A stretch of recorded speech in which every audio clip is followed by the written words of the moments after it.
এবারের সংগ্রাম আমাদের মুক্তির সংগ্রাম, এবারের সংগ্রাম আমাদের স্বাধীনতার সংগ্রাম। বাংলাদেশ টেলিভিশন দফতরের সামনে লেখাটা দেখা যায়, সেই সঙ্গেই বঙ্গবন্ধু মুজিবুর রহমানের ছবি। কোনো এক জনসভায় বক্তৃতা দিচ্ছেন। বঙ্গবন্ধুর সংগ্রামের ইতিহাস জনমানসের জ্বলজ্বল করছে।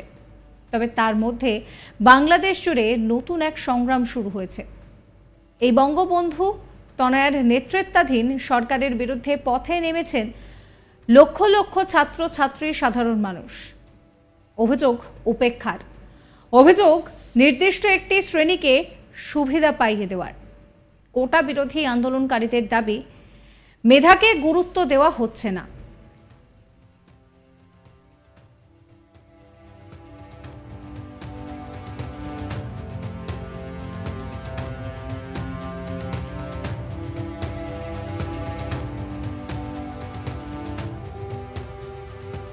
সুযোগ পাচ্ছেন শুধু মুক্তিযোদ্ধাদের নাতি নাতনিরা। প্রতিবাদের মুখে পড়ে বিধ্বস্ত সরকারের বিভিন্ন দফতর, বাদ যায়নি বাংলাদেশ টেলিভিশন দপ্তরটিও। ভবনটির ওপর থেকে নিচ পর্যন্ত আগাপস্তলা বিধ্বস্ত। ভাঙচুরের মুখ থেকে কিছুই বাদ যায়নি। ভবনের নিচে পার্কিং লটে দাঁড়িয়ে থাকা গাড়িগুলিতে আগুন লাগিয়ে দেওয়া হয়েছে।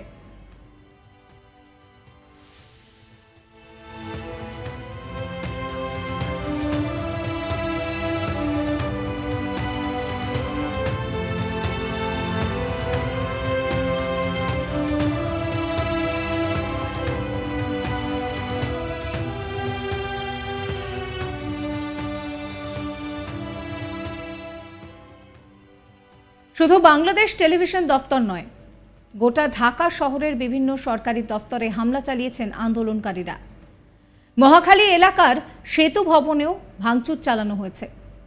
সেখানেও ভবনের পার্কিং লটে দাঁড়িয়ে থাকা গাড়িগুলিতে অগ্নিসংযোগ করা হয়েছে। জানা গিয়েছে মোট ৪৯টি গাড়ি পুড়িয়ে দেওয়া হয়েছে। সেখানে আগুন নেভানোর মতো কেউ ছিল না। গাড়ির কাজগুলো পুড়ে গলে যায়, শেষ পর্যন্ত পুড়ে শেষ হয় সেগুলো। সেতু ভবনের পাশে বিআরটিএ ভবনেও হামলা চলে। এই মহাখালী এলাকায় বনানীতে থাকা টোল প্লাজার অবস্থাও একই রকম।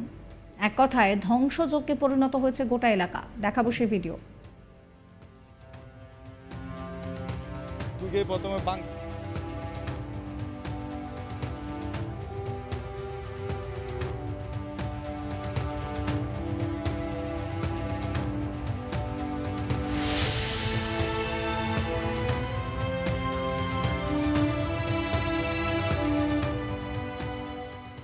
স্থানীয়রা জানাচ্ছেন যে অতর্কিতে হামলা চলে। ঢুকেই প্রথমে ভাঙচুর এবং তারপর আগুন।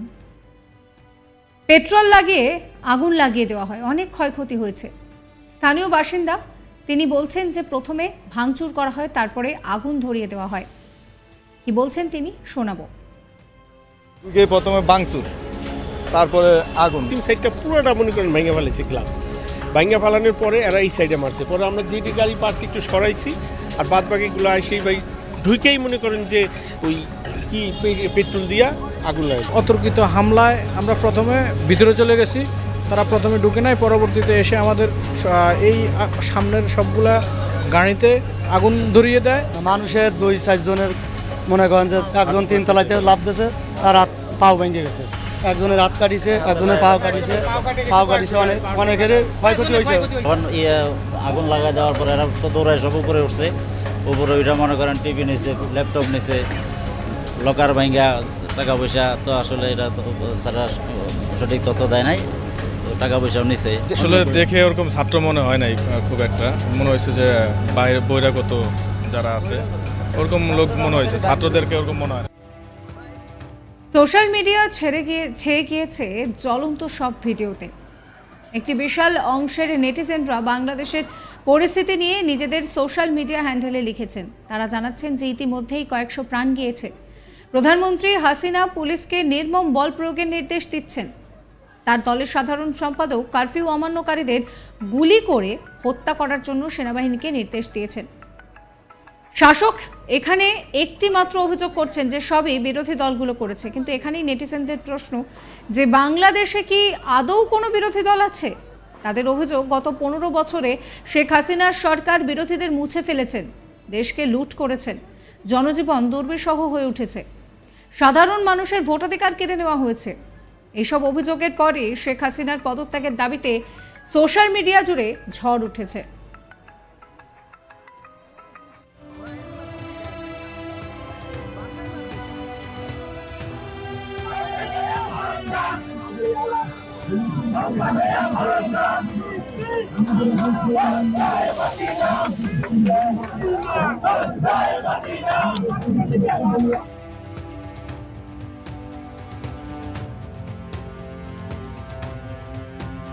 প্রসঙ্গত, রাজধানীর উত্তরা, মোহাম্মদপুর, বাড্ডা সহ কয়েকটি এলাকায় শুক্রবার পুলিশের সঙ্গে আন্দোলনকারীদের দফায় দফায় সংঘর্ষের ঘটনা ঘটেছে।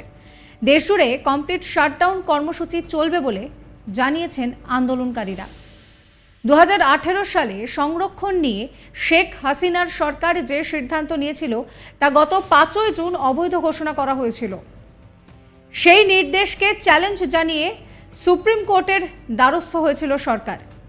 সংবাদ সংস্থা এএফপি জানিয়েছে যে রবিবার বাংলাদেশের সুপ্রিম কোর্ট খারিজ করে দিয়েছে হাইকোর্টের নির্দেশ। এই পুরো বিষয় নিয়ে স্থানীয় বাসিন্দারা কি বলছেন শোনাবো আপনাদের আরো একবার। প্রথমে বাংসুর, তারপরে আগুন, তিন সাইডটা পুরোটা মনে করেন ভেঙে ফেলেছি গ্লাস। ভেঙে ফেলানোর পরে এরা এই সাইডে মারছে, পরে আমরা যেটি গাড়ি পার্ক একটু সরাইছি আর বাদ বাকিগুলো সেই ভাই ঢুকেই মনে করেন যে ওই কি পেট্রোল দিয়া আগুন লাগে। অতর্কিত হামলায় আমরা প্রথমে ভিতরে চলে গেছি, তারা প্রথমে ঢুকে নেয়, পরবর্তীতে এসে আমাদের এই সামনের সবগুলা গাড়িতে আগুন ধরিয়ে দেয়। মানুষের 2-4 জনের মনে করেন যে একজন 3 তলাইতে লাফ দিয়েছে, তার হাত পাও ভেঙে গেছে, একজনের হাত কাটিছে, একজনের পাও কাটিছে, অনেকের ক্ষয়ক্ষতি হয়েছে। আগুন লাগা দেওয়ার পরে এরা তো দৌড়ায় সব উপরে উঠছে, উপরে ওইটা মনে করেন টিভি নিছে, ল্যাপটপ নিছে, লকার ভাঙ্গা, টাকা পয়সা তো আসলে এটা তো সারা সঠিক তথ্য দেয় নাই, টাকা পয়সাও নিছে। আসলে দেখে ওরকম ছাত্র মনে হয় নাই খুব একটা, মনে হয়েছে যে বাইরে বহিরাগত যারা আছে ওরকম লোক মনে হয়েছে, ছাত্রদেরকে ওরকম মনে হয়। সুপ্রিম কোর্টের রায় কিছুটা গিয়েছে হাসিনা সরকারের পক্ষে, তবে 2018 সালে হাসিনা যে সিদ্ধান্ত নিয়েছিলেন হুবহু তা বহাল রাখেনি আদালত। হাইকোর্টের রায় বাতিল করা হয়েছে, তবে সংরক্ষণ ব্যবস্থা পুরোপুরি বাতিল করা হয়নি। দেশের সরকারি চাকরির ক্ষেত্রে মোট 7% সংরক্ষণের নির্দেশ দেওয়া হয়েছে। তার মধ্যে 5% সংরক্ষণ থাকবে মুক্তিযোদ্ধাদের সন্তানদের জন্য, বাকি 2% থাকবে অন্য শ্রেণীর সংরক্ষিত। সাবস্ক্রাইব করবেন আজ তাক বাংলার ইউটিউব চ্যানেলকে, ফলো করবেন হোয়াটসঅ্যাপ চ্যানেলও।